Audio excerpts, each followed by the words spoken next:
Bueno, arrancamos ahora con la segunda parte de la primera entrega del primer workshop que reúne a ADEC y a SAEMED. Y ahora nos va a hablar Dolores Castro, que es doctora en Historia por la Universidad de Buenos Aires y actualmente docente en la Universidad Nacional de General Sarmiento.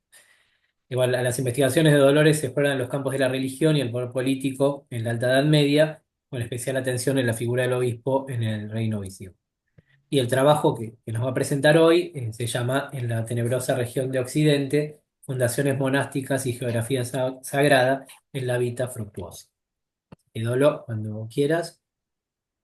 Bueno, muchas gracias, Rodrigo. Muchas gracias también por la invitación a ambas asociaciones. Muy contenta de estar también compartiendo este espacio de colaboración.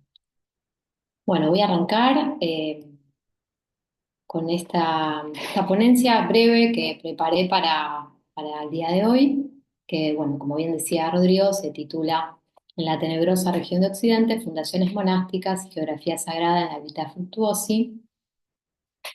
Alrededor del año 650, Fructuoso, un monje de la región de Galaequia, escribió una carta dirigida al obispo Braulio de Zaragoza, en la cual solicitaba la respuesta del dignatario a ciertos interrogantes exegéticos y el envío de textos como la vida de Honorio Germán y la vida de Emiliano.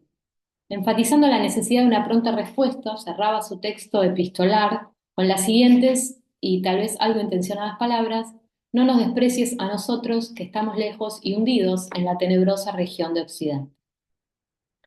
En la respuesta del obispo no faltaron las excusas por no haber enviado los textos solicitados, pero tampoco los elogios, tal vez también algo intencionados, entre los que Braulio destacaba el importante papel de Fructuoso en la fundación de monasterios en el noroeste peninsular.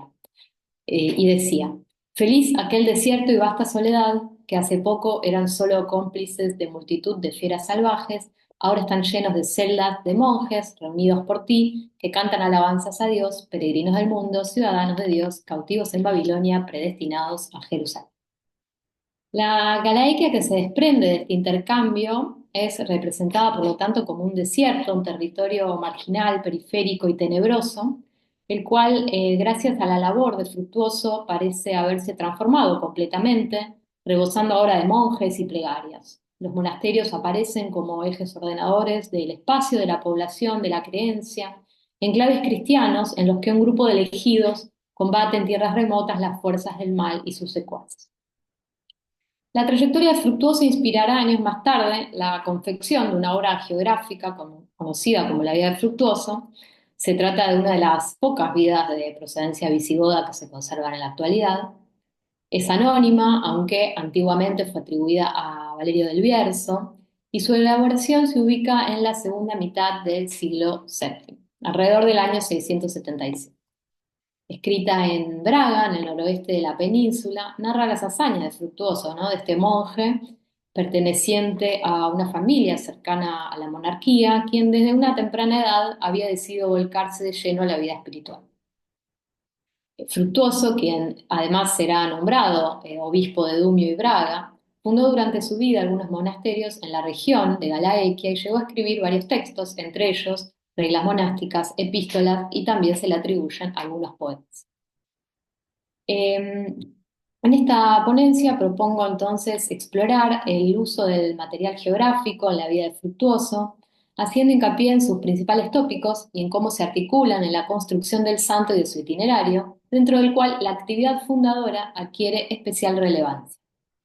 En esta obra, como en tantas otras, el espacio natural está presente a lo largo de todo el relato. El desierto, el bosque, la isla son solo algunos de los escenarios típicos que dominan el desarrollo de la trama. Son caracterizados como lugares hostiles y recónditos, poco transitados, casi desconocidos, en los que el santo se retira del mundo, buscando entre obstáculos y desafíos la soledad característica de la vida contemplativa, aquella que habían enarbolado los primeros anacoretas de Egipto y Siria. Los significados que evocan estos espacios son múltiples, como así también los interrogantes que suscitan. A partir del entrelazamiento de distintos tópicos literarios, característicos del registro geográfico, la vida de Fructuoso construye el retrato de un santo que, además de abundar en virtudes y valores cristianos dignos de un verdadero asceta dispuesto a alcanzar la perfección espiritual a través de la contemplación y la renuncia, enfatiza principalmente su labor fundadora. Como veremos a continuación, la trayectoria santa de Fructuoso no se caracteriza por la realización de espectaculares milagros, sino por la fundación de monasterios, los cuales, siempre desde la perspectiva del hagiógrafo, se sitúan en los lugares más recónditos, desérticos y poco accesibles. Fructuoso encuentra su desierto en la tenebrosa región de Occidente en varios sentidos. En primer lugar, la geografía boscosa y montañosa evocaba las duras condiciones que suelen imponer este tipo de parajes desérticos, emulando en este sentido la experiencia de los primeros anacoretas. Fructuoso encuentra en ese contexto geográfico lugares aislados y alejados en los cuales refugiarse para escapar de las multitudes, huyendo de la alabanza humana, y para encontrar la soledad contemplativa tan anhelada.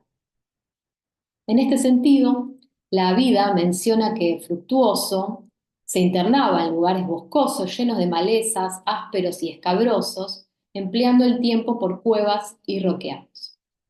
Agrega además que el monje, cito, buscó los más recónditos parajes del desierto y tanto se cuidó de ocultarse en frondosas y retiradas espesuras, escondiéndose ya en lugares muy altos, ya en densos matorrales, ya incluso en peñascos que eran solo accesibles a cabras monteses.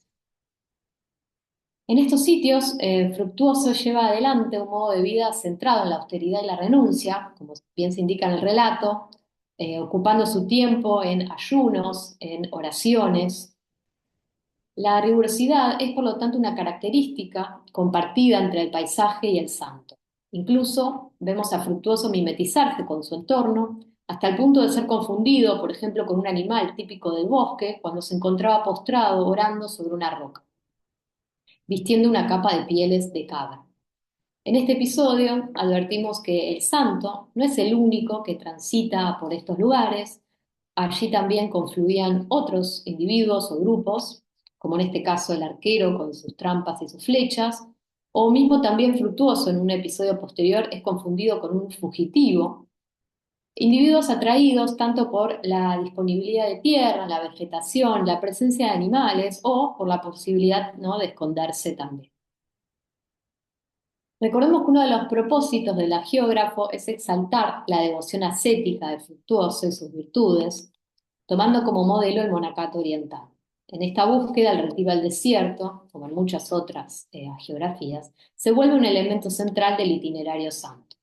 Las condiciones que proporcionan el desierto, o en este caso el bosque, invitan al desarrollo de una vida austera y rigurosa, propia de un verdadero servidor de Dios y exponente de la fe cristiana, y definen un modelo de santidad que, bueno, como ya mencionamos, enarbola la soledad, la renuncia material y la disciplina ascética.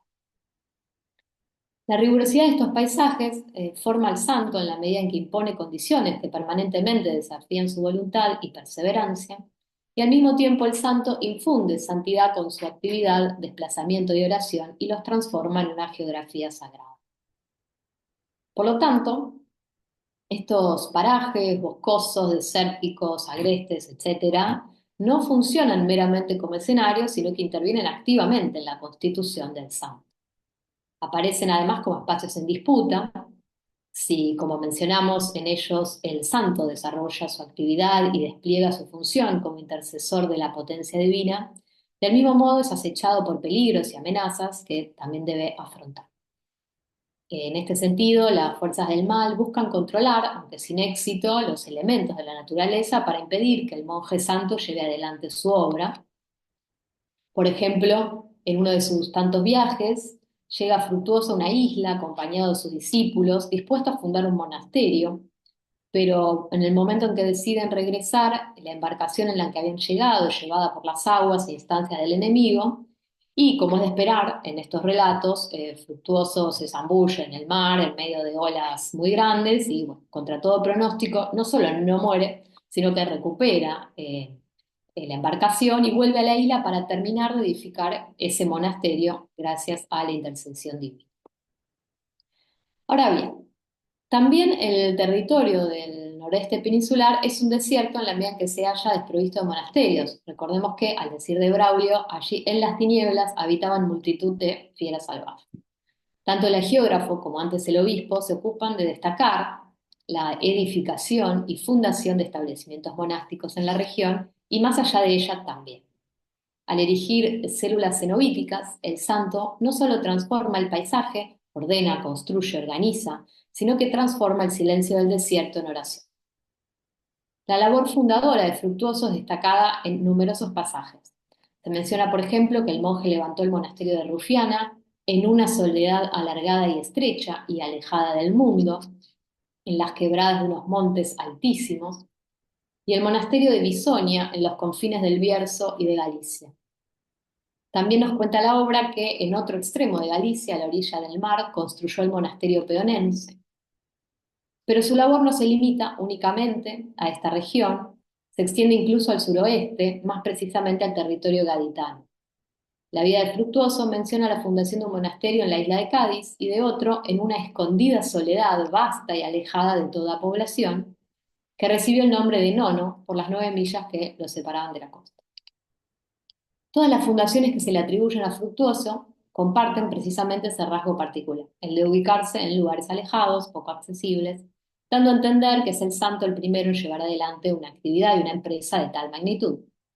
Leemos, por ejemplo, que Fructuoso funda un monasterio en una isla que descubre en una lejana bahía del océano, dicen, una empresa cargada de peligros y dificultades, entre ellas la intervención demoníaca, pero finalmente superada gracias a la ayuda divina. Podemos advertir, por lo tanto, una serie de fundaciones que comienzan en Galicia y se extienden hacia otros puntos del reino visigodo. El autor de la geografía nos muestra a un monje misionero que se desplaza continuamente, incluso con sus libros, que emprende viajes a diferentes ciudades, Sevilla, Mérida, Cádiz. Incluso se evocan manifiestamente sus deseos de viajar a Oriente, aunque dichas tentativas habrían sido impedidas por el monarca visigodo de turno, cuyo nombre el autor no menciona. De acuerdo con el relato, estas fundaciones no tardan en ganar notoriedad y reputación y se convierten en focos de atracción poblacional relevantes, ofreciendo nuevas oportunidades y en muchos casos también mejores condiciones de vida. Nos cuenta el autor que gentes de todos los puntos cardinales convergieron en estos centros monásticos, provocando incluso la preocupación de diversas autoridades como los duques del ejército de la Bética, debido a la potencial pérdida de efectivos militares. Es evidente, más allá de la exaltación de la figura de Fructuoso y del propósito, ¿no?, específico del autor, que los establecimientos fundados alteraron de un modo significativo no solo el paisaje, sino principalmente las dinámicas sociales de la región. Desde tiempos tardo-imperiales, Galaequia, transformada en provincia por el emperador Diocleciano y situada en los márgenes occidentales del mundo conocido, era concebido como una región distante y remota. Como destaca Pablo Díaz, su condición periférica se deja ver no solo en su aspecto físico-geográfico, sino también desde un punto de vista político y religioso, alejado de los centros político-culturales más prominentes. Recordemos también que allí se había erigido el reino suevo antes de su conquista por el rey visigodo Leovigildo en 585. Durante los siglos VI y VII, el desarrollo del monacato constituyó un elemento fundamental en la cristianización de la región, un proceso paulatino, complejo y por sobre todo incompleto. La región es conocida también por haber sido foco de las creencias priscilianistas, sobre cuya amenaza latente advertía Braulio Fructuoso en la epístola antes mencionada, en la misma en la que, además, el primero repartía generosamente alabanzas al segundo, presentando su alejamiento del mundo como un ideal, como un contrapunto de su labor episcopal. Como venimos viendo, esa región aparentemente marginal y periférica, porque también podemos preguntarnos si eso es una construcción, comprende el trasfondo principal de la vida de Fructuoso y por lo tanto del itinerario del santo, quien a fuerza de milagros y fundaciones monásticas acaba por trazar en esa región una geografía sana. En más de un sentido, la vida nos muestra cómo las fundaciones monásticas de Fructuoso habrían afectado la dinámica social de la región, en tanto se convirtieron, como decíamos, en polos de atracción de poblaciones muy diversas, entre ellos nobles, pero también esclavos y libertos, que procedían de distintas partes del reino. Si bien es indudable que estamos ante una imagen sobredimensionada del éxito alcanzado por estos establecimientos, es posible advertir preocupaciones de orden político-social características del contexto visigodo. El continuo desplazamiento de personas y colectivos era sin duda un foco de preocupación para las autoridades políticas y eclesiásticas del siglo VII, como se observa en la legislación. Fueron varios los intentos por contener y controlar la circulación y el movimiento demográfico. Dicha inquietud se advierte, por ejemplo, en diversos cánones del Concilio Cuarto de Toledo. El canon 52 disponía que los monjes errantes que habían salido del monasterio y regresado al siglo retornen de inmediato al establecimiento del que habían partido. En el mismo sentido, el canon 53 hacía referencia a otro grupo de religiosos de pertenencia institucional imprecisa que deambulaban sin rumbo alguno. El canon otorgaba al obispo la responsabilidad de encuadrar a estos individuos que no eran monjes ni clérigos dentro de estructuras ya sea monásticas o eclesiásticas. Otras leyes, incluidas en el Liber Iudiciorum, reflejaban también los numerosos intentos por parte de las autoridades por controlar la situación de los esclavos fugitivos, un problema que parece haber permanecido vigente durante los reinados de Hervigio y Égica. El propio Fructuoso, como mencionábamos antes, debe defenderse en uno de sus episodios de un agresor que lo confunde precisamente con un fugitivo mientras oraba en un bosque. La instauración de una lógica de encuadramiento social centrada en el cenobio entraba en directa competencia y coexistencia con otros mecanismos o formas de ejercer el control y la autoridad. No solamente estos movimientos significaban una reorganización poblacional y espacial, aún más estos individuos, separados de sus respectivos lugares de procedencia, localidades o incluso de sus redes parentales, pasaban a integrar un conjunto mayor, el de todos los elegidos. La entrada en el cenobio redefinía los vínculos sociales. El errante se insertaba así dentro de una nueva estructura parental, la de la familia monástica, dejando atrás obligaciones seculares como la participación militar o incluso la fiscal. En este sentido, los monasterios, al mismo tiempo que anclaban a la población en un lugar, los situaba por encima de él. Se trataba de la creación de nuevos grupos de perfectos discípulos, como lo llama en la vida, el autor de la vida del Fructuoso, reunidos ahora bajo la enseñanza y la regla del... En este sentido, la vida del Fructuoso no busca ceñir la actividad del mismo a un lugar en particular, sino que la proyecta a toda Hispania. La construcción de Fructuoso como monje itinerante también puede suponer, por su desplazamiento constante, un desafío y una amenaza, porque escapa al control de las estructuras políticas y eclesiásticas y por la atracción que suscita a su paso aglutinando a su alrededor discípulos de todas las capas sociales.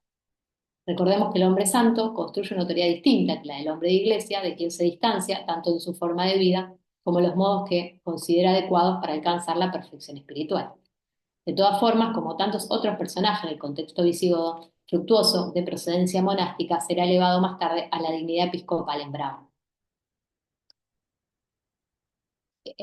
Preguntamos al comienzo acerca del uso del material geográfico en la vida de Fructuoso. Vimos en primer lugar que la hagiografía, siguiendo las directrices del género, abunda en tópicos tradicionales.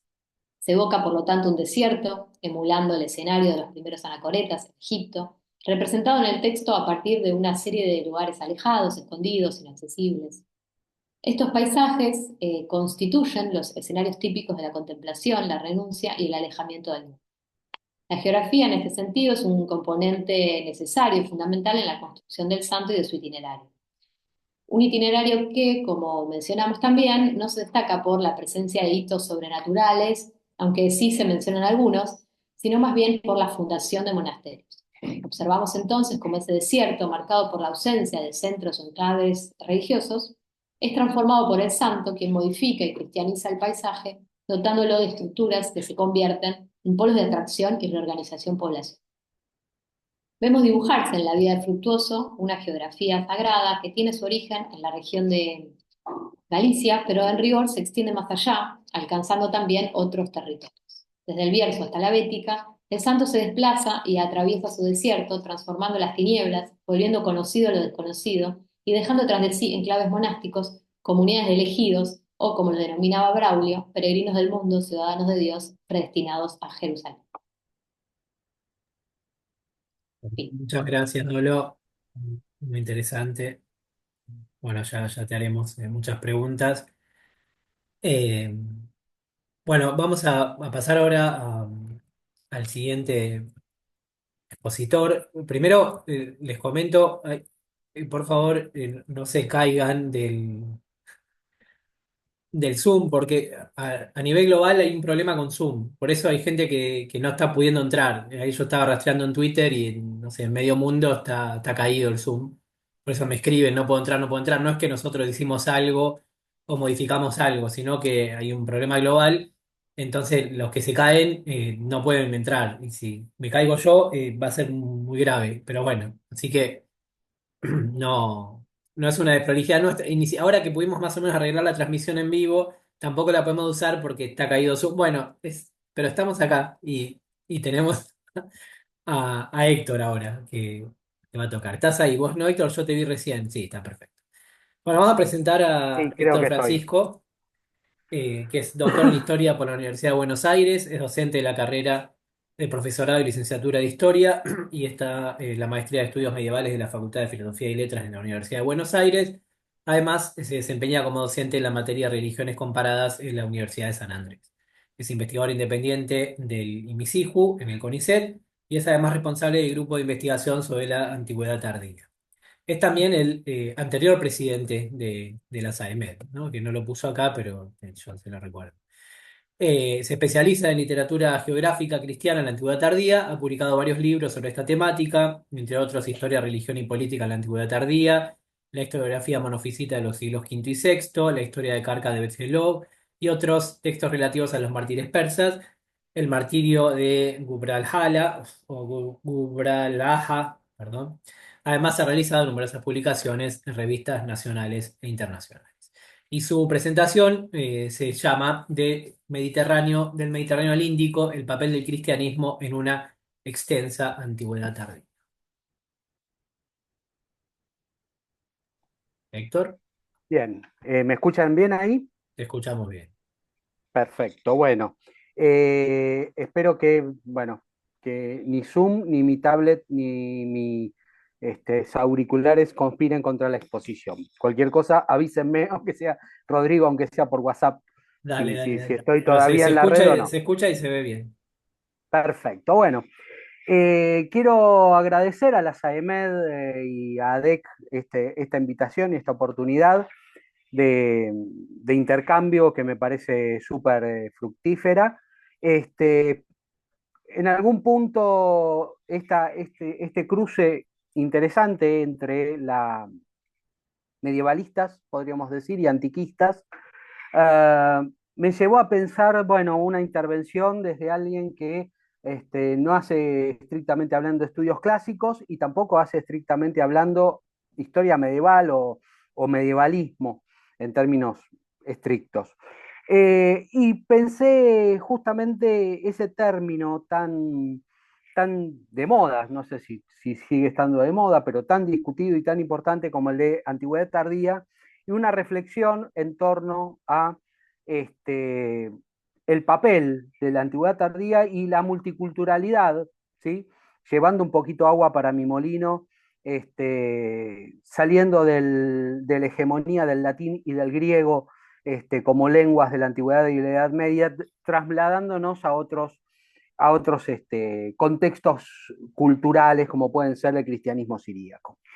Entonces, bien, empezando un poco, cuando Peter Brown saca o publica en 1971 El mundo de la antigüedad tardía, no solamente hace un marco cronológico, sino también hace un concepto historiográfico y un proyecto historiográfico muy definido que tiene que ver con pensar la transición entre la antigüedad y la Edad Media en términos de continuidades más que de rupturas. Una de las características de ese libro, que no fue más que una obra de síntesis, que en ese momento pretendía ser bueno, sí, una síntesis de los conocimientos adquiridos hasta ese momento, fue la incorporación de un capítulo dedicado a la Persia sasánida.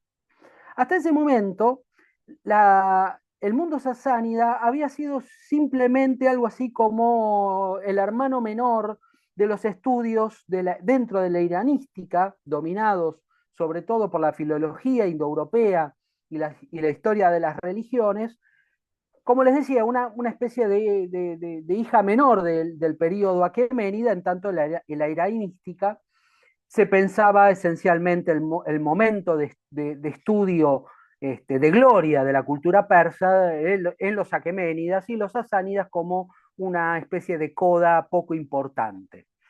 Eh, y había esa doble expulsión que había tenido el imperio sasánida de estar expulsado de su marco cronológico. La historia sasánida para la gran mayoría de los estudios clásicos era apenitas una nota a pie de página en la historia militar y diplomática del Imperio Romano tardío, y para los iranistas poco menos que, bueno, el fin decadente de las glorias de la Persia aqueménida antes del Islam. Pero Brown lo que hace es incorporarlo por primera vez. Existieron antecedentes a esto, de hecho, ya en los años 50, Franz Aldheim y Ruth Aldheim Steele lo hacen desde la Universidad de Halle, incorporando el concepto de Jades Petantique en los estudios de la historia económica. Antecedentes poco cómodos, dado los orígenes un poco espurios de Aldheim y Steele como intelectuales del nazismo en los años 40, pero reivindicados por la magia de la televisión en los años 50, y que, sin embargo, fueron los primeros en pensar de alguna manera la relación o el vínculo entre el mundo mediterráneo y el mundo eurasiático. A partir de los estudios de Peter Brown y sobre todo en los años 90, el proyecto historiográfico de la antigüedad tardía propone de alguna manera pensar ese periodo que Brown definía de Marco Aurelio a Mahoma como un periodo de continuidad, ¿sí? Bajándole un poco el precio a las clásicas visiones de el siglo V como momento de quiebre, el siglo V de nuestra era, como quiebre del fin de la antigüedad. De hecho, lo que proponía Brown en ese momento era básicamente trabajar sobre una mirada cultural, una mirada sobre la religión, y que en ese momento rompía con los procesos, o por lo menos con las perspectivas económicas y políticas, pensando de alguna manera la, la, la, la continuidad cronológica en ese periodo amplio que merecía ser pensado más que una mera transición como un momento o como un periodo histórico con características definidas. Una de las características definidas de ese periodo es justamente el de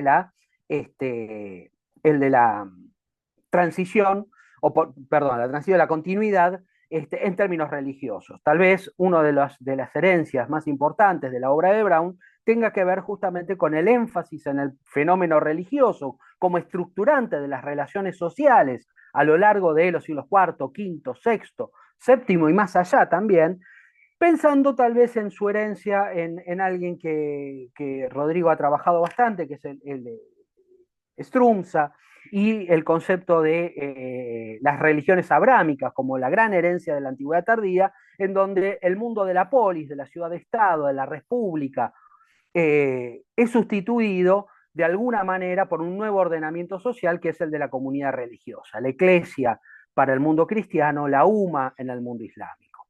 Ahora bien, en las décadas siguientes, la influencia de Peter Brown no solamente llevó a la discusión del concepto de antigüedad tardía, hubo muchas impugnaciones que no voy a trabajar acá, pero que las ha habido, y muchas críticas a este excesivo énfasis en pensar un periodo de transición amable, sin ningún cambio dramático en las estructuras políticas y sociales. Pero sí, lo que me interesa es que en el marco de los estudios, sobre todo de la influencia de Peter Brown y en la publicación de la colección de la herencia del mundo clásico que dirigió Peter Brown durante mucho tiempo, surge una serie de estudios que ponen el énfasis en empezar a pensar esa frontera romano-persa de los siglos III, IV, V, VI, llegando hasta la invasión musulmana, no en términos de una barrera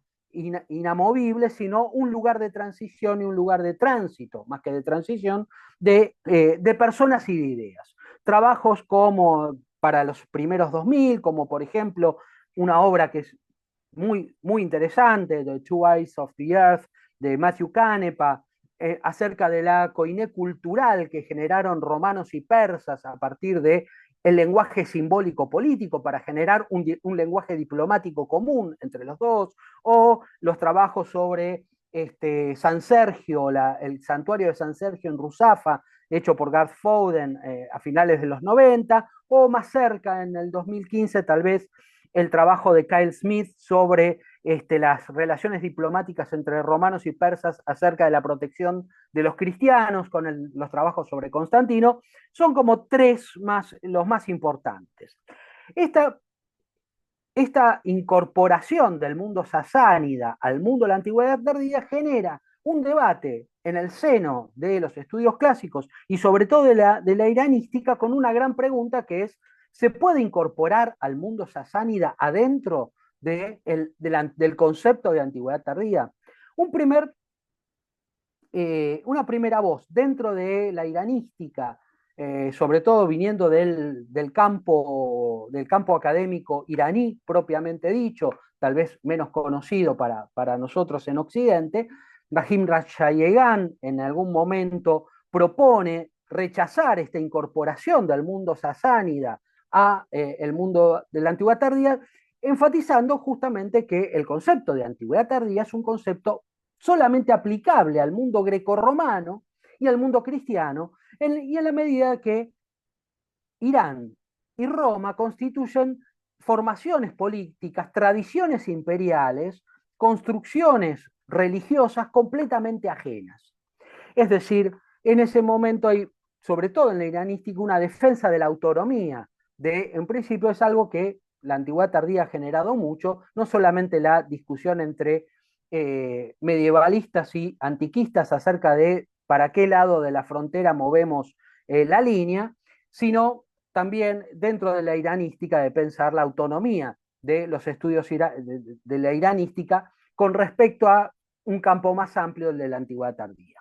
Sin embargo, otros autores, en particular uno de los grandes historiadores de la economía del cercano oriente tardoantiguo, Michael Moroni, propone, a partir de las obvias similaridades estructurales del imperio sasánida y del imperio persa, pensar de alguna manera estas dos formaciones políticas como no solamente coetáneas, sino como parte de un fenómeno mucho más amplio que tiene que ver con un mundo euroasiático que se está ampliando y que adquiere una serie de características: sistema fiscal, el orden político y religioso, la concepción de la monarquía, como elementos comunes que asocian a ambas formaciones. En ese contexto, a mí me pareció interesante, por lo menos para poner a consideración entre ustedes, por lo general una cuestión bastante marginal, es pensar justamente el papel del cristianismo, algo que hayan adelantado autores como Kyle Smith y Matthew Canepa, en el proceso de comunicación y de circulación de ideas entre Oriente y Occidente a finales de la Antigüedad o principios de la Edad Media, como queramos decirlos, a partir de dos casos o dos trabajos que me dirán si me, por favor, Rodrigo, avísame si me estoy pasando del tiempo. Ah, no, va hace Este, 11 minutos, te quedan 9, es un montón. Perfecto, eso es lo que vos crees.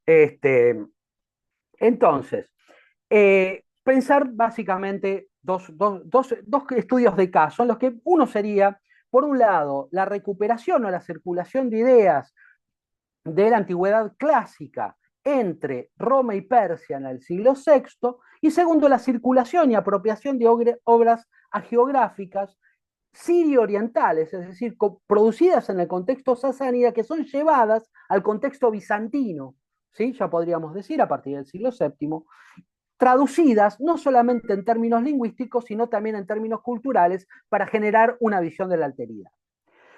Primera cuestión que planteo, primer eje, la circulación y apropiación de elementos de la cultura clásica en la circulación de ideas y de personas entre Roma y Persia. Y ahí me gustaría plantear la cuestión de la presencia del el clero sasánida en Occidente como vector de comunicación cultural entre ambos imperios a partir de, muy brevemente, la biografía de 4 personajes, 2 romanos, 2 persas, que van a funcionar justamente como uh, indicadores de la circulación y las condiciones de circulación de personas entre ambos imperios y cómo generan canales de comunicación. El primero de ellos es un personaje que es muy conocido, casi una estrella dentro de los estudios de la tradición sirio-oriental, es decir, de la iglesia, la mal llamada iglesia nestoriana, que es el patriarca Mar Aba, patriarca de Seleucia Tesifón, a mediados del siglo IV, del siglo VI, quien conocemos, por lo menos desde los estudios sirio-orientales, bastante por una biografía de la cual hay una traducción siríaca. Sin embargo, esta biografía menciona muy brevemente, muy como al pasar, su peregrinaje a tierras romanas, de hecho va a Tierra Santa y termina en Constantinopla visitando la corte de Justiniano. En términos narrativos, esta biografía no dice mucho más que eso, ¿sí? Y que visita los lugares santos, y sin embargo nosotros por las fuentes romanas conocemos bastante bien su periplo en territorio romano gracias a un monje y mercader romano que es Cosmas Indicopleustes, el famoso navegante del Índico, un mercader que recorrió el Índico y que fue discípulo de Maraba y lo conoce en Alejandría y luego en Constantinopla en algún momento de la década del 520, 530, no tenemos la cronología muy exacta. Cosmas conoce a Aba, de hecho lo menciona con su nombre persa, Patrig. Aba es étnicamente persa, pero cristiano, y en su peregrinación genera, o por lo menos forma, un círculo de discípulos romanos en Alejandría que transmite las ideas transmite la teología de Teodoro de Mopsuestia y una suerte de escuela aristotélica de la cual después va a generar, va a ser el único resultado textual del cual conocemos, su famosa topografía cristiana, la famosa topografía cristiana de Cosmas, en donde Cosmas hace toda una refutación del sistema ptolomeico geográfico de Ptolomeo para pensar de hecho una topografía, una geografía cristiana, propiamente cristiana, basada, o casualidad, en el terraplanismo y sobre todo en la imaginación de la tierra bajo la forma del tabernáculo del antiguo Israel. Lo que es interesante es que Abba fue un promotor de las ideas de Teodoro de Mopsuestia, un autor occidental de fines del siglo IV y principios del siglo V, que había sido cuasi olvidado en Occidente, por lo menos para el siglo VI, pero que en la Iglesia de Oriente, en la Iglesia sasánida, se había convertido sus ideas en ortodoxia. Más importante que este personaje, Maraba, y mejor conocido, es el segundo personaje, que es Pablo el Persa. Un personaje que es bien conocido, no en su biografía, sino por tres obras que han llegado hasta nosotros de él, una apología, una especie de comentario de la lógica aristotélica, escrita en persa, dedicada a Cosroes I, que no conocemos el original persa, pero que llegó a través de una traducción siríaca, un debate con los maniqueos ante el emperador Justiniano y el tercero, que me interesa más que nada, un tratado de hermenéutica, el Peri Hermeneias, escrito probablemente en griego, pero no podemos estar seguros porque solo tenemos una traducción siríaca, que va a ser la que va a influir en las Instituta Regularia Divina Legis de Junilio Africano. ¿Sí? Junilio Africano miembro de la aristocracia africana de cartaginesa en Constantinopla, cuestor de Justiniano, va a conocer y va a formar parte del círculo intelectual que rodea a Pablo el Persa y del cual Pablo el Persa va a transmitir las ideas de Teodoro de Mopsuestia de nuevo y a través de Teodoro de Mopsuestia, ¿sí?, algunas concepciones aristotélicas. Lo interesante de esta relación entre Junilio Africano y Pablo el Persa es que ha sido debatido durante mucho tiempo. No voy a abundar en esto, tal vez, bueno, dos posiciones. La tradición más tradicional es que acepta que Junilio Africano lo único que hace es traducir al latín la obra de Pablo el Persa. La otra oposición extrema es que más allá de que Junilio lo que hace es atribuirle a Pablo el Persa esta obra, en realidad es una obra original de él y lo pone bajo su autoridad. Y por otro lado, la posición más salomónica de Adam Becker en los años 2000, que en realidad lo que está haciendo Junilio Africano es no asociar, no traducir las ideas de Teodoro de Mopsuestia a partir de Pablo el Persa, sino hacer una reinterpretación, ¿sí?, de la obra de Pablo el Persa, que a su vez está reinterpretando a Teodoro de Mopsuestia a la luz de lo que es la escuela catequética de Nisibis en el Imperio Sasánido. Siendo muy rápido, como conclusiones de estas ideas, estas dos figuras o estas cuatro figuras lo que nos permiten de alguna manera es pensar, por un lado, el papel de la circulación de miembros del clero nestoriano, de la misma manera que el clero romano va a Persia a negociar condiciones de paz entre ambos imperios. Esas embajadas no se limitan a gestionar cuestiones geopolíticas, sino a pensar, generar vínculos intelectuales entre miembros de la Iglesia. Y lo que es interesante es que justamente en el caso de Junilio Africano y Pablo el Persa, es que la circulación de estas personas permite también la circulación de ideas en un contexto muy específico, que es el de la polémica bajo Justiniano de los 3 capítulos, en donde el cristianismo africano, el cristianismo latino de Cartago, necesita buscar argumentos en contra del neocalcedonianismo de Justiniano y sus acólitos que están buscando una negociación con la iglesia miafisita, la herramienta que encuentran es este diálogo con el clero diofisita nestoriano, mal llamado, usando la palabra, y que va a terminar siendo justamente ese vector en donde se da esta circulación, verdadera circulación de una idea. Teodoro de Mopsuestia pasa de Occidente a Oriente a través de los teólogos de la escuela de Edesa en el siglo V, y mientras es olvidado en Occidente, retoma la vuelta a mediados del siglo VI a través de estos embajadores persas, miembros del clero nestoriano, que llevan las ideas de Teodoro de Mopsuestia, que son recepcionadas por los africanos en su disputa con el neocalcedonianismo constantinopolitano. Espero haber sido más o menos claro en esta primera cuestión. ¿Cómo voy de tiempo, Rodrigo? Estamos un minuto pasados. Bueno, entonces voy a dejar acá. El segundo tema lo veremos en alguna otra ocasión. Tanto la circulación de ideas y de personas en Occidente, asociadas a la tradición persa, nos habla muchas veces de el clero y el papel del cristianismo como vector cultural que nos permite de alguna manera entender que la frontera romano-persa no era una frontera que cortaba los, que se planteaba como un corte o como una pared irrevocable, sino un territorio de tránsito que permitía diálogos y la recepción, ¿sí?, de recursos intelectuales, pero también los medios prácticos a través de las embajadas o la peregrinación de miembros de la iglesia persa, estableciendo redes que trascendían las fronteras políticas.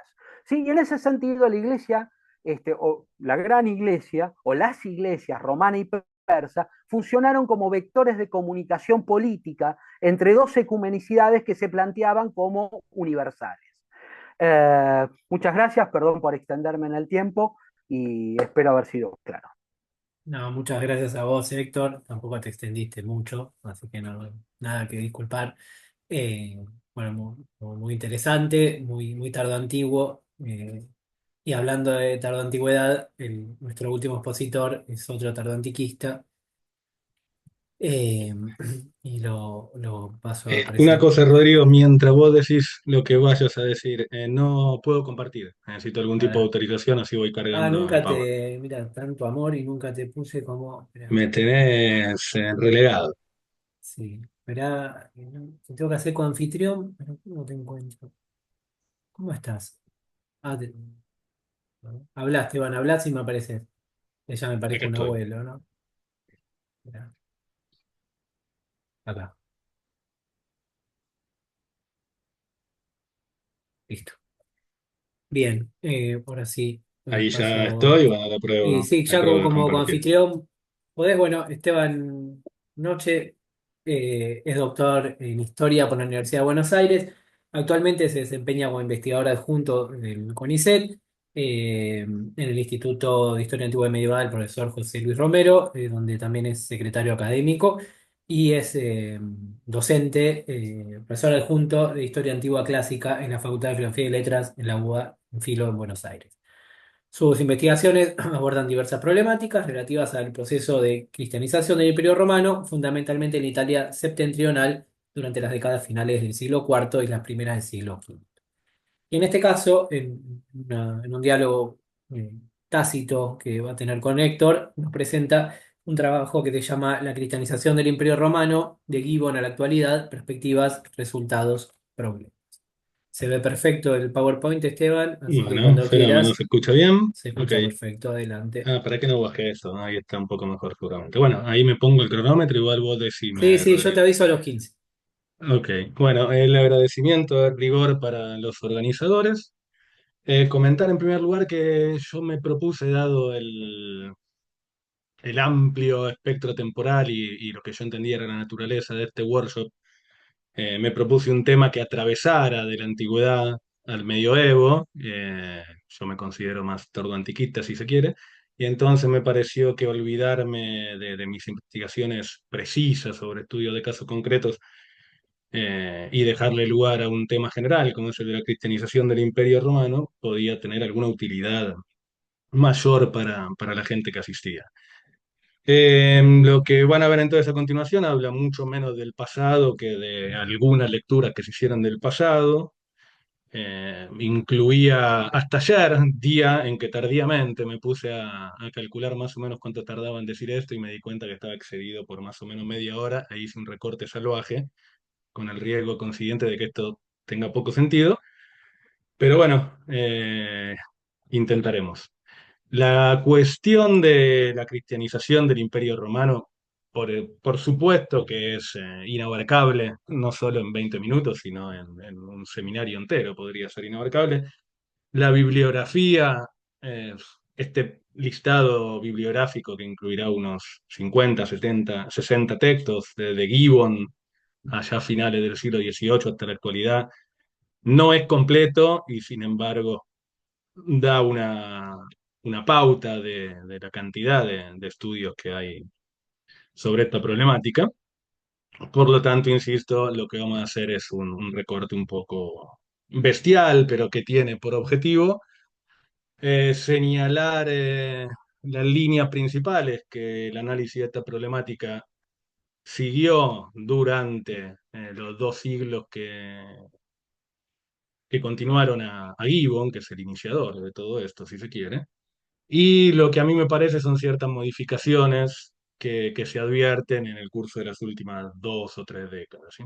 Entonces, yo había armado diapositivas específicas para Gibbon, para Harnack, para Macmillan, para Rodney Stark. Bueno, todo eso desapareció y me quedé con Gibbon por una cuestión en particular. Es decir, vamos a centrarnos un poquito en Gibbon porque como destacan los autores que incluso hoy en día trabajan sobre Gibbon, el modelo establecido por Edward Gibbon allá en el último tercio del siglo XVIII sigue estando muy vivo al momento de estudiar la cristianización del Imperio Romano, ¿sí? En su clásico capítulo 15 de la historia de la decadencia y crisis del Imperio Romano, Gibbon abordaba finalmente, luego de 14 libros, la cuestión del cristianismo. Y los métodos y las conclusiones que ahí establecía, como decía, se convirtieron en patrón durante un par de siglos para el estudio de estas problemáticas. Es interesante leer un par de parrafitos de Gibbon al comienzo de su examen de la cuestión, porque señalan contra qué está luchando y hacia dónde va, ¿no? Si alguno leyó alguna vez, por ejemplo, a mí se me venía hoy a la cabeza cuando pensaba en esto, el libro de Bauer sobre, sobre herejías, ¿no? Gibbon procede en un modo más o menos similar, aunque quizás un poco más irónico, ¿no? En el sentido de plantear una cierta excusa, de señalar que en verdad ya toda la verdad ha sido dicha por parte de los teólogos, porque el motivo último por el cual se expandió el cristianismo es porque era la verdad y porque su impulsor era la divinidad misma, pero sin embargo, decía él, vale la pena estudiar alguna otra cosita más, ¿no? Entonces acá, como ven en pantalla, dice Gibbon, el teólogo puede permitirse la agradable tarea de describir la religión como si descendiera del cielo, engalanada con su pureza originaria. Un deber más triste se impone al historiador, este debe descubrir la mezcla inevitable de error y corrupción que contrajo en su larga residencia sobre la tierra, en el marco de una raza de hombres débil y degenerada. Un segundo párrafo, y el último que vamos a considerar en particular de Gibbon, me parece interesante por dos cuestiones. Por un lado, porque asienta desde una perspectiva historiográfica la idea de victoria del cristianismo, ¿no? Heredada de los padres de la iglesia y de de la investigación, o como quisiéramos llamarla, medieval y moderna, ¿no? Y por otro lado, porque señala que más allá de aquellas causas primeras, dice él, e importantísimas que residen en la doctrina misma, como causa del triunfo, bueno, vale la pena ver de qué recursos humanos se sirvió la divinidad para que esa verdad triunfara, ¿no? Dice, nuestra curiosidad está naturalmente orientada a indagar por qué medios la fe cristiana consiguió una victoria tan destacada sobre las religiones establecidas de la tierra. A esta indagación puede darse una respuesta obvia pero satisfactoria, que se debió al convincente testimonio de la doctrina misma y a la providencia gobernante de su gran autor.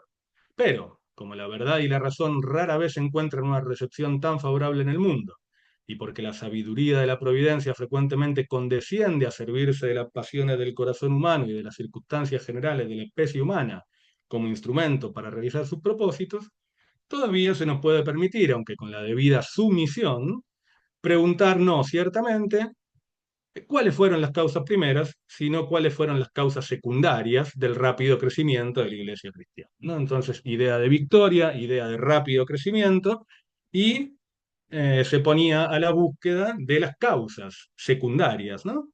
De este rápido crecimiento. En lo que resta del capítulo 15, lo que hace Gibbon es plantear sus muy célebres 5 causas de la expansión y del triunfo del cristianismo.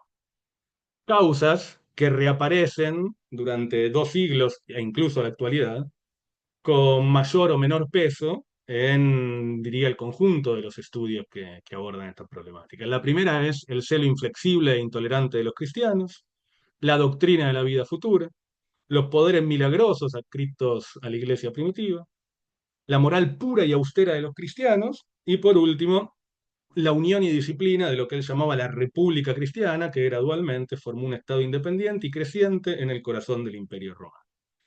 Como decía, la continuidad de este capítulo es una explicación de cada una de estas causas.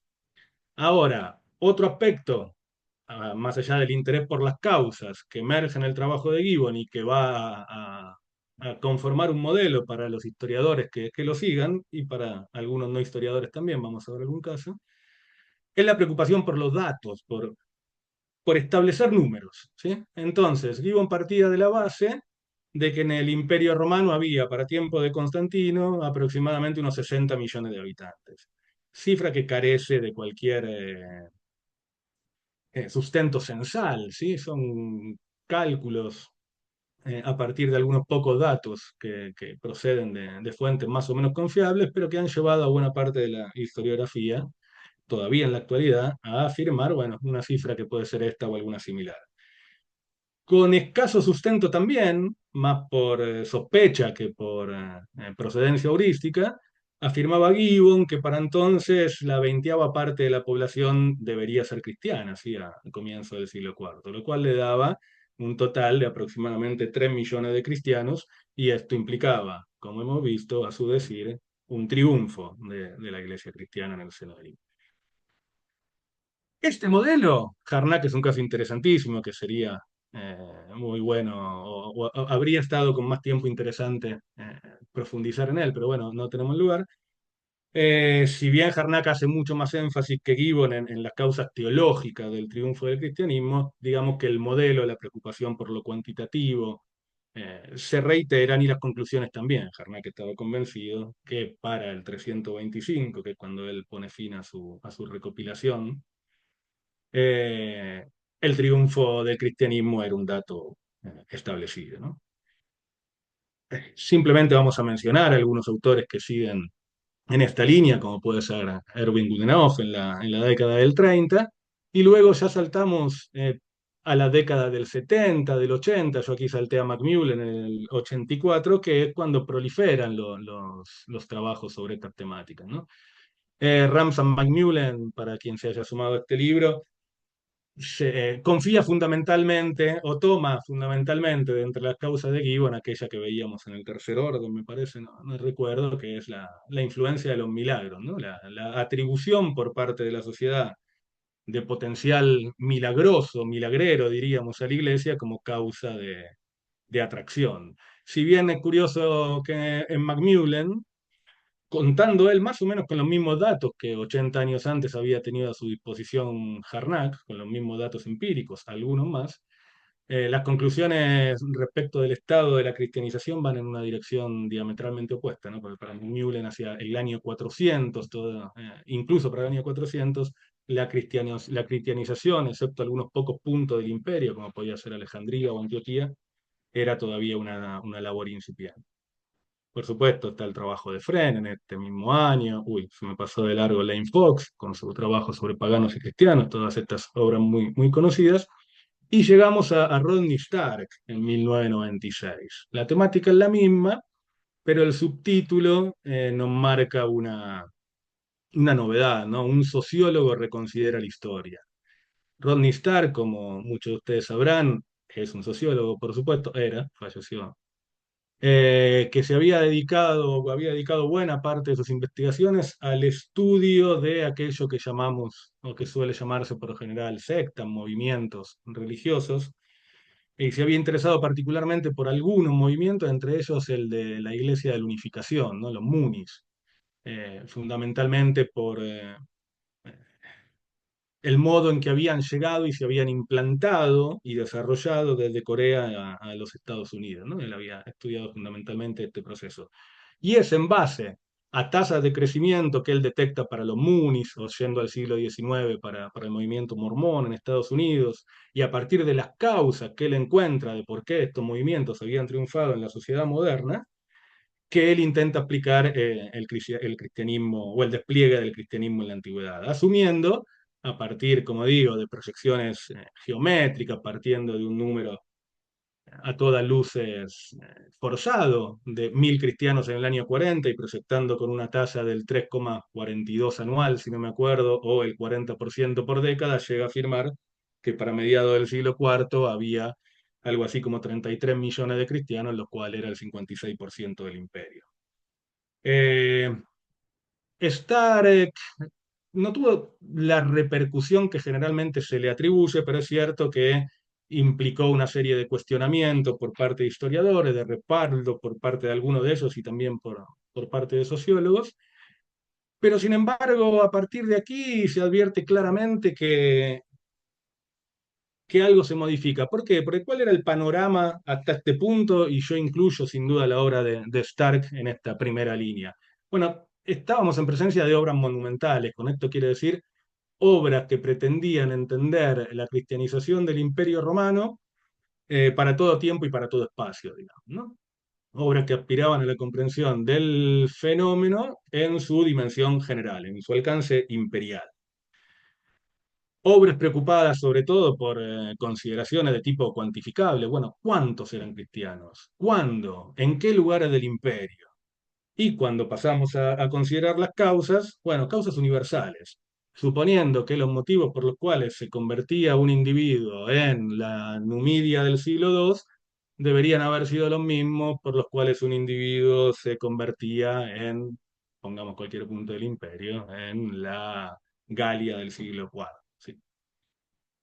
Y se observa también en esto que yo he llamado acá obras monumentales, una primacía muy marcada del documento escrito por sobre el documento arqueológico, el documento epigráfico. Esto no quiere decir que no hayan existido anteriormente trabajos que se hayan preocupado por el registro arqueológico, ¿no? Por ejemplo, está el trabajo clásico de Graydon Snyder sobre, bueno, el estado de situación, bueno, ya tiene el título usted, ¿no? La arqueología, la evidencia arqueológica de la vida de la iglesia antes de Constantino, que es un catálogo de naturaleza arqueológica. Ahora, ¿y qué pasó después?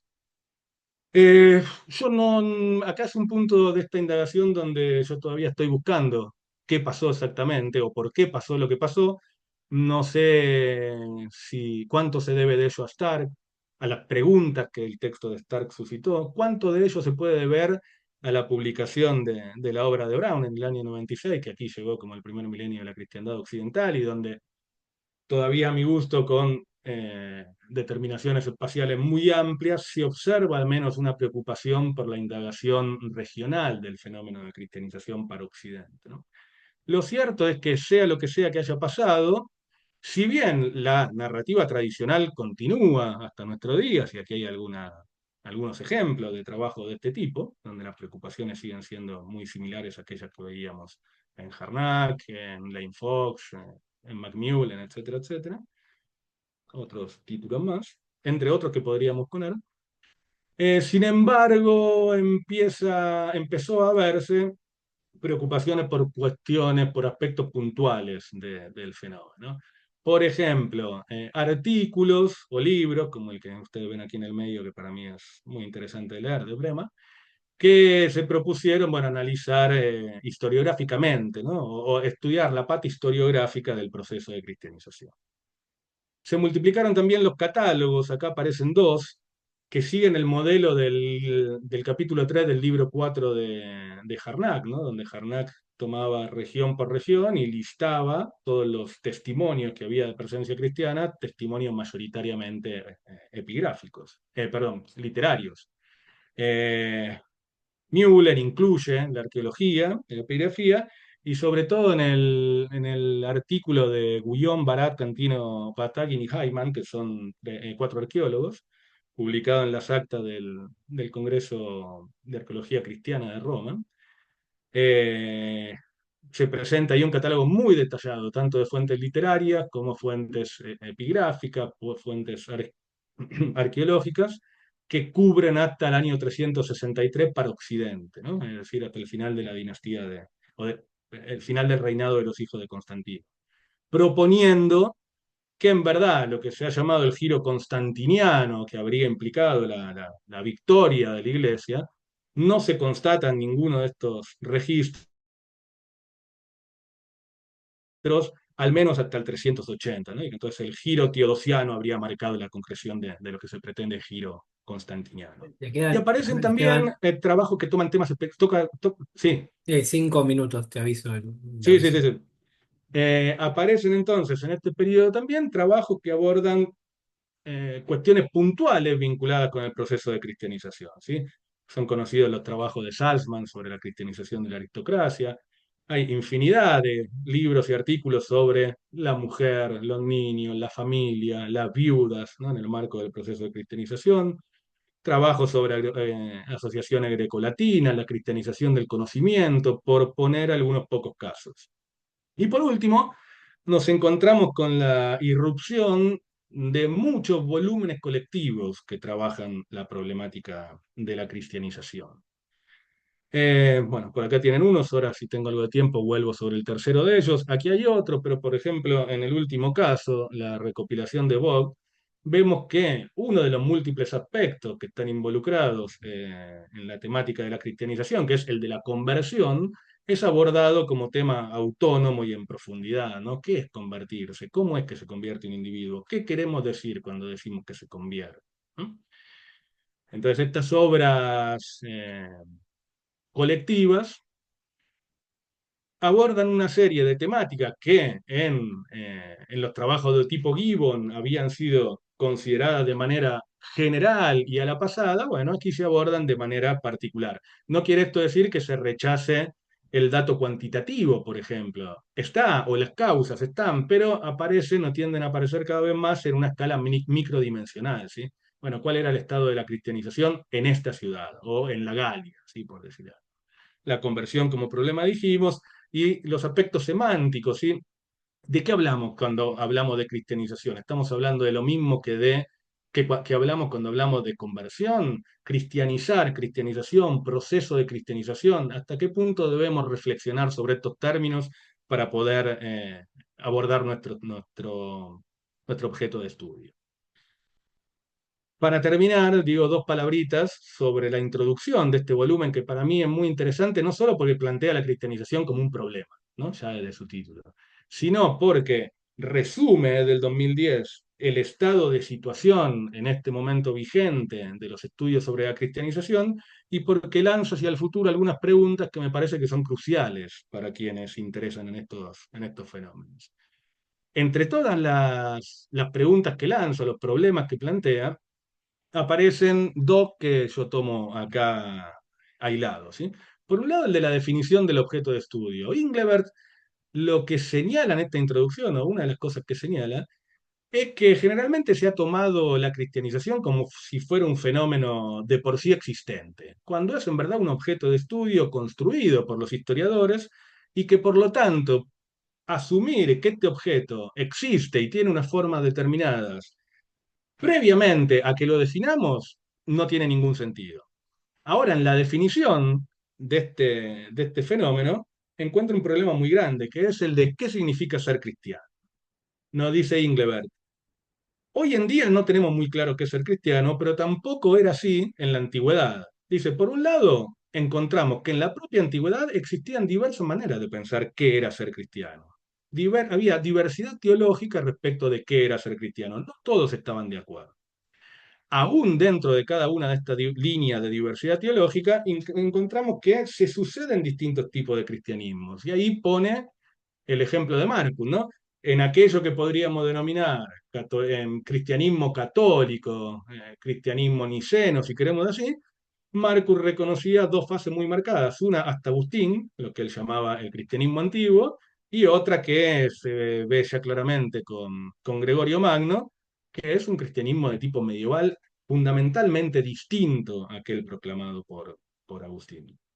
Por otro lado, si nosotros observamos qué entendían por ser cristiano aquellos individuos inmersos en el período objeto de nuestro estudio, vamos a ver que la opinión de un obispo, de un miembro de la plebe o de un emperador difería muy marcadamente. Esto lo vemos con mucha claridad, sobre todo en los sermones, ¿no? Donde no hay acuerdo respecto de qué es ser cristiano. Por lo tanto, una de las cuestiones, y con esto termino, que planteaba Inglebert es antes de emprender cualquier estudio sobre la cristianización, tenemos que enunciar de qué estamos hablando, ¿sí? ¿Qué es lo que estamos buscando cuando buscamos cristianización en el seno del Imperio Romano? Dejo acá, muchas gracias por la atención. No, muchas gracias a vos, Esteban. Eh, Ahorita te pido que dejes de compartir bien. Bueno, abrimos entonces un espacio para consultas, dudas, preguntas. Eh, bueno, mucha gente que ya se tiene que ir va saludando. Nosotros, antes que se vayan, les agradecemos que hayan venido, por si tienen que ir antes, pero abrimos este espacio para... Por ahí tenemos a Fernando que va a romper el hielo, que Fernando va a hablar la vez que viene, así que está acá haciendo los deberes. A ver, ¿se escucha? Sí, bien. Sí. Bueno, muchas gracias a los tres por las presentaciones.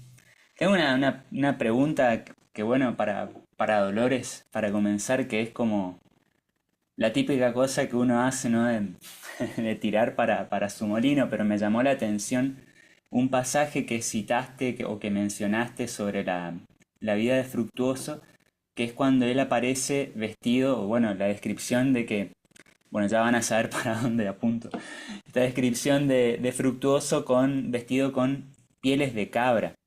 Em, digamos, las pieles, o sea, este tipo de vestimenta podría señalar, digamos, en la concepción del autor o bueno, en el contexto literario, o sea, podría señalar algo así como la lejanía de la región esa en relación a los centros más, entre comillas, ¿cómo decirlo? Sí, los centros de producción, digamos, los centros de relevancia, porque, o sea, me suena el que use está bien, ¿no? Que está viviendo, Fructuoso estaba viviendo en un lugar recóndito, etcétera, pero me suena digamos, como una suerte de residuo de la etnografía clásica, digamos, ¿no? Porque me recuerda a pasajes de Damiano Marcelino y de otras fuentes. Pero bueno, una en simple me dejó pensando eso. Hola, Fer. Bueno, gracias por tu consulta. Pensé que me ibas a preguntar algo sobre el duque del ejército, pero no, me sorprendiste con las pieles de cabra. Mirá, bueno, justamente como es una consulta así terminológica, busqué precisamente, porque claro, yo para facilitar la exposición di la traducción de Manuel Díaz y Díaz. El término es melotes, dice la traducción, que es un término griego, es adaptado por el latín bíblico con su significado original de piel de cabra u oveja. Posteriormente se especializa como vestido propio de monjes en la lengua monástica, a partir de la versión latina de la regla de Pacomio, traducida por Jerónimo. Un texto que sabemos que Fructuoso manejaba bastante bien. Es lo que puedo aportar sobre la piel de cabra. No, no, no, está bien, o sea, perfecto, muchas gracias, no tenía el dato. Ya, muchas gracias. Tenemos una pregunta en el chat, bueno, después de felicitar, pregunta, me interesaría saber, dice Marce, sobre el futuro de la tarde antigüedad como campo historiográfico. ¿Qué camino puede seguir o si ya está todo claro? Ah, acá puede responder bueno, cualquiera de los tres que son tarantiquistas. No es casual que de Saemed hayamos seleccionado tarantiquistas porque están muy cerca del mundo clásico, ¿no?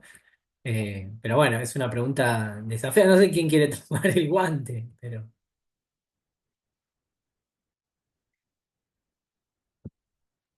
Yo, hola. dale, dale. Sí, sí, sí. No, yo para picantearla nomás.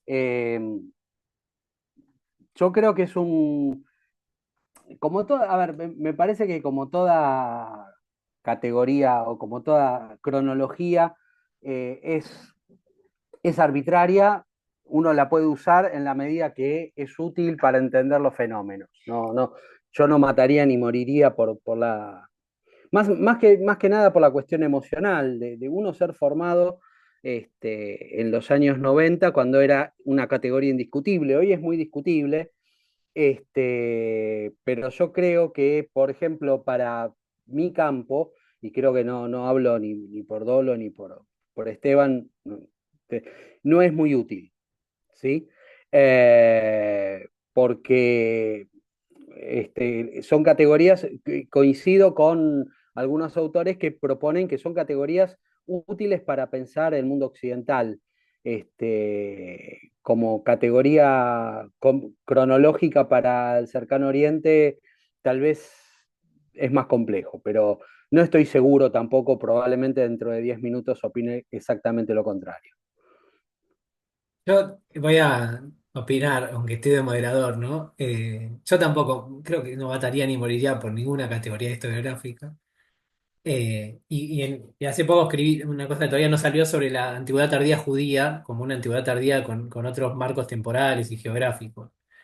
Y a la vez tampoco existe una antigüedad tardía judía. Pero así como antigüedad tardía está en discusión hoy, también uno podría cuestionar la utilidad del mundo clásico, mundo helenístico, o peor, perdón, como presidente, Edad Media, ¿no? La Edad Media es un mosaico eh, muy, muy, muy, muy dispar de realidades temporales, geográficas.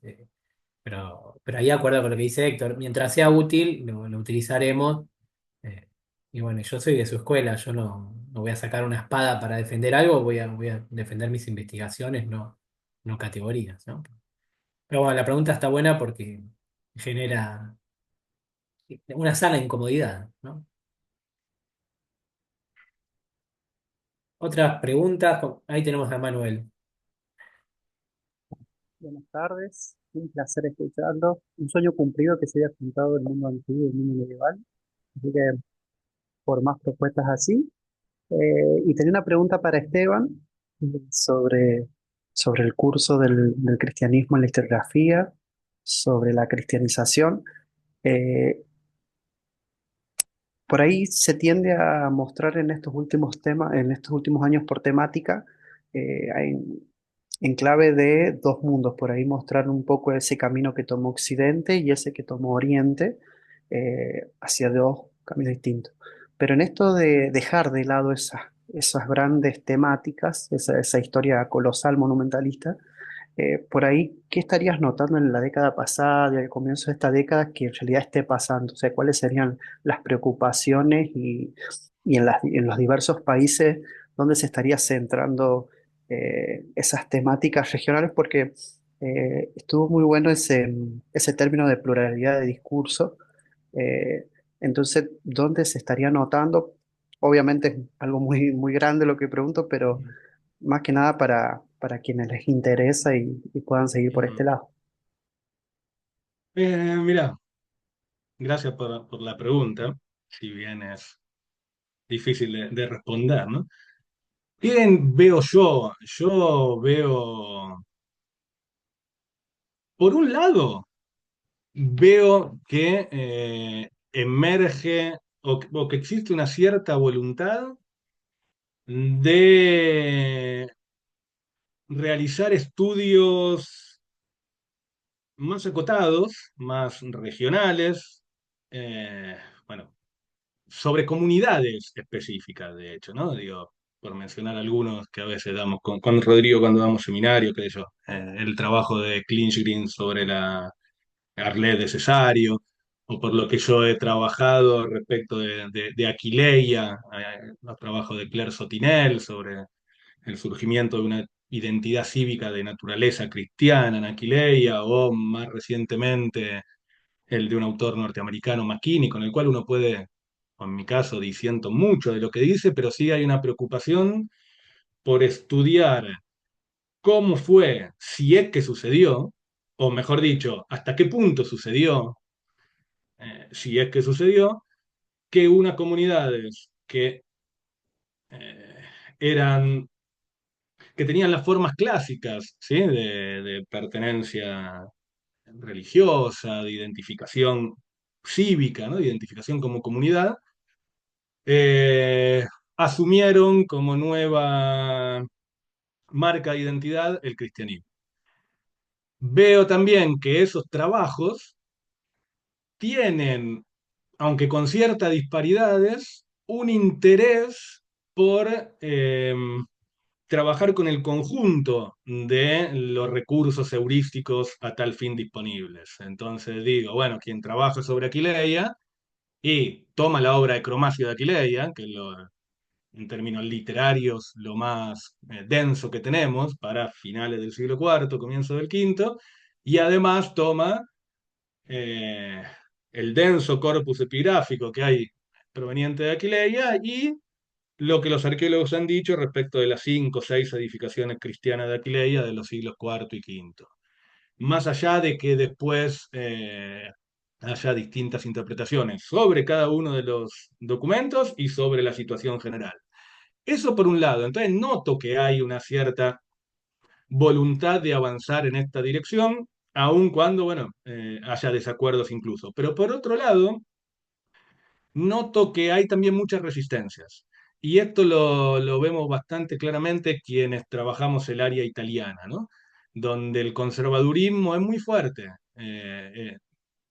Hace un tiempito, en diciembre, murió bueno, era epigrafista de profesión, Giuseppe Cugito, cuyo discurso respecto de la situación del cristianismo en todo el norte de Italia, fundamentalmente en Aquileia, evidenciaba unos rasgos sumamente conservadores, ¿no? Y él se preocupaba por demostrar casi que Aquileia era fundamentalmente cristiana antes de del presunto nacimiento de Cristo, básicamente, ¿no?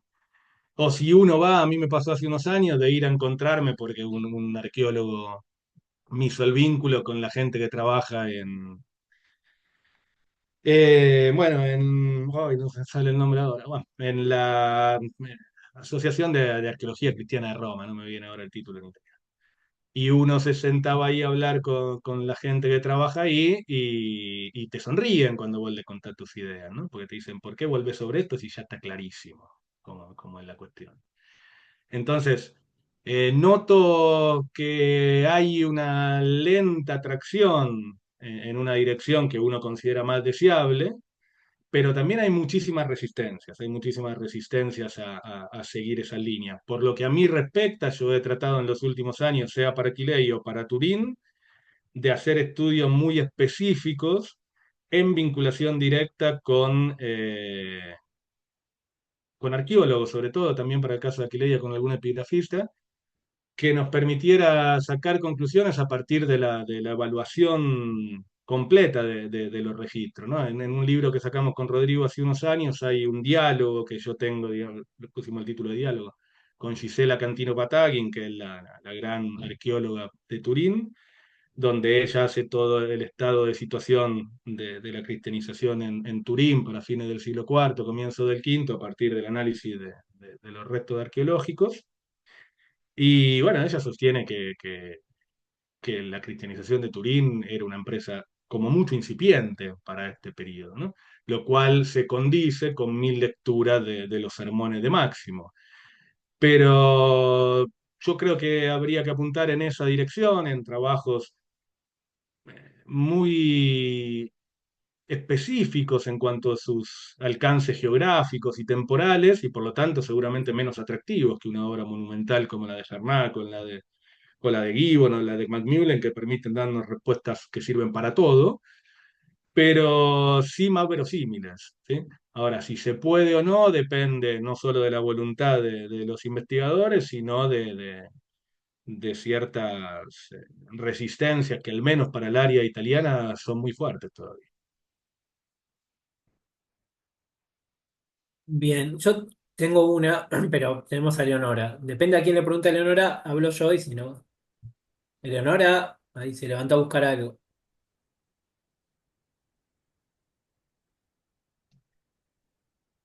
Bueno, entonces voy yo hasta que vuelva Leonora. Héctor, la perdimos, de hecho, creo que sí. Ah, no, ahí volvió. ¿Estás ahí, Leonora? Pregunta, pregunta.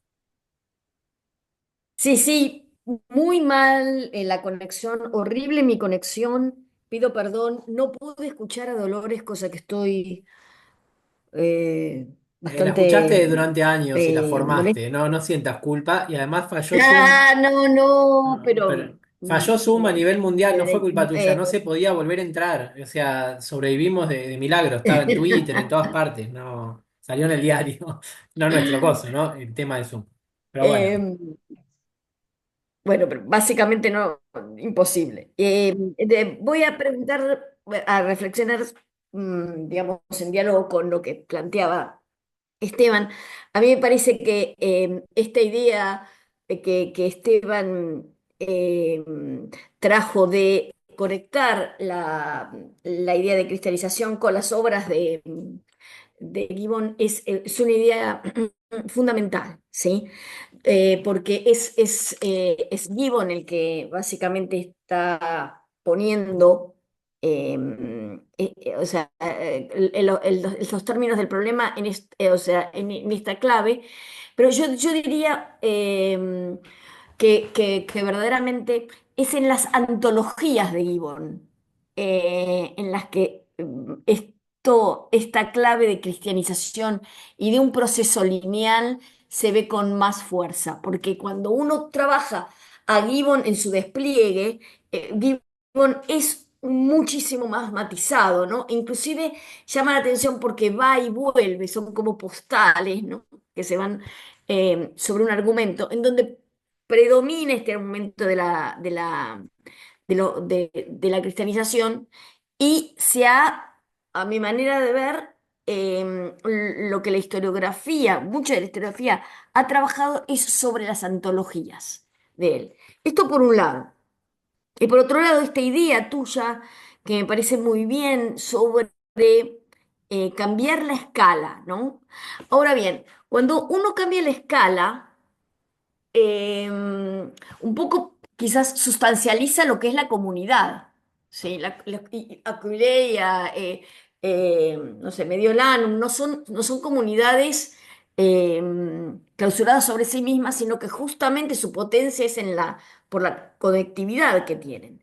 O sea, a mí me parece que, digamos, ahí hay una potencia muy fuerte en esto que vos trabajaste, como observaste tu trabajo, en esto de decir, bueno, ¿qué cristianismo, no? O sea, ver,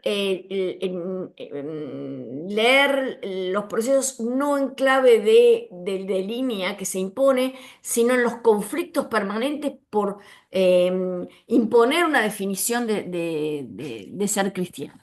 Eh, o sea, cambiaría la escala por el acento en la idea de conflicto. Eso, básicamente.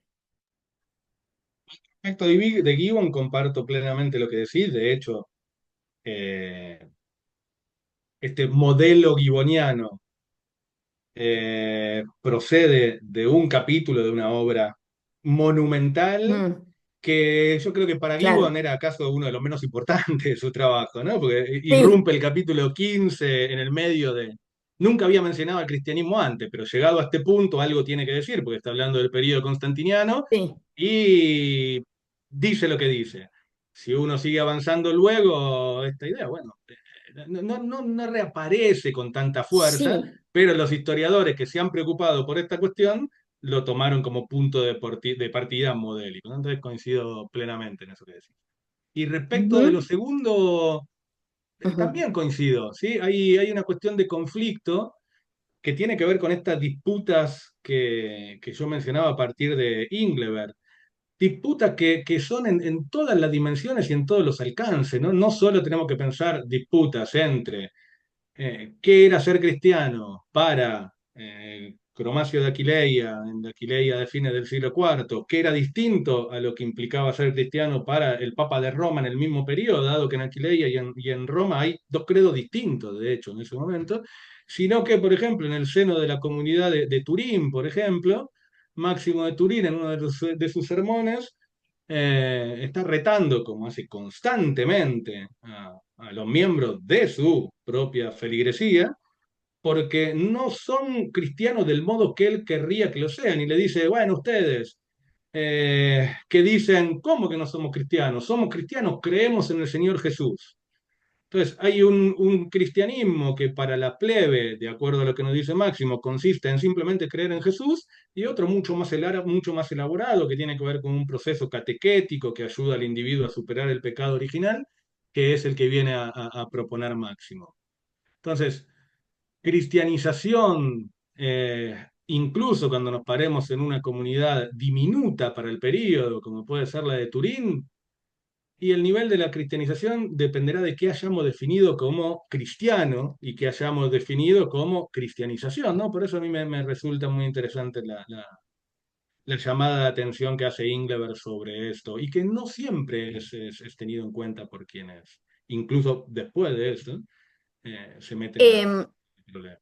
El ser cristiano es un objeto en disputa, ¿no? Por lo tanto, lo primero que hay que definir es dónde hacemos el recorte. Tal cual, o sea, tal cual. No me parece que haya que, o sea, que sea un problema de cómo uno categorice qué sería ser cristiano, Ujú, sino justamente un problema de qué definición de cristianismo cada grupo quiere, cada facción quiere imponer, sí, sí, ¿no? sí, sí. O Ujú, sea, en ese punto no sería una definición teórica que nuevamente remitiría a un concepto puro de ortodoxia, ¿no? Esto ujú. es lo que debe, sino la idea del conflicto ahí, Sí, sí, sí, sí. eh, cómo, cómo, cómo se juega. Sí, sí, sí, sí, coincido. Y en esto, para responder a lo que preguntaba Damián, así como yo voy a la escala micro y pretendo explicar las cosas desde una perspectiva micro, y creo que hay que conocer acabadamente el caso, y yo no puedo responder la pregunta de Damián respecto de entonces qué hacemos con con la cristianización en tiempo de Gregorio Magno y con lo que él entendía por cristianización, porque la verdad que yo no he trabajado Gregorio Magno y no tengo clara cuál era su definición del ser cristiano, si es que tenía una, porque también pasa que los autores que uno trabaja en sus distintas obras se ve que a lo largo del tiempo van variando su definición, ¿no?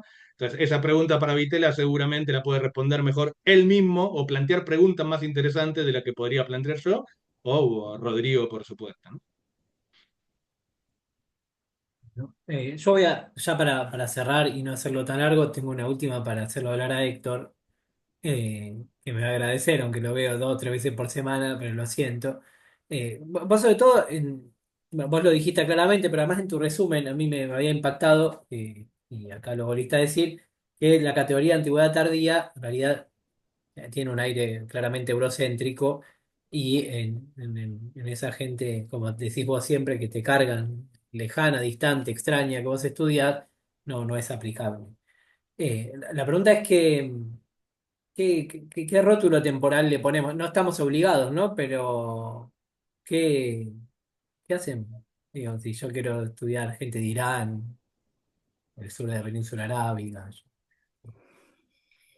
No, Bueno, no contestes una ese... grosería, es un lugar serio, así que no, es un detalle. No, eso lo dejo para la oficina después.